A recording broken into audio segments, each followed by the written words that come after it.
میرے نبی نے فرمایا اربع من کن فیہ ما ضرہ ما فاتہ من الدنیا، چار باتیں لے لیں اس سارے ہال کے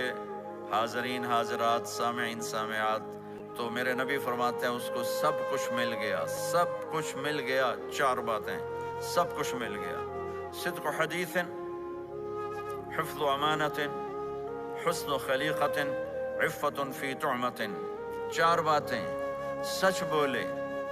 جھوٹ نہ بولے، سچ بولے جھوٹ نہ بولے، دیانتداری سے کام کرے، دھوکہ نہ دے، اخلاق اچھے ہوں، بد اخلاق نہ ہو، رزق حلال ہو، حرام نہ ہو، چار باتیں جو کر لے گا وہ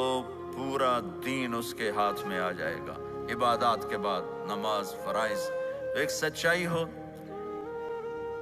ایک دیانتداری ہو، ایک اخلاق اچھے ہوں، اور ایک رزق حلال ہو، تو ہر چیز آپ کے تابع اللہ تعالیٰ کر دے۔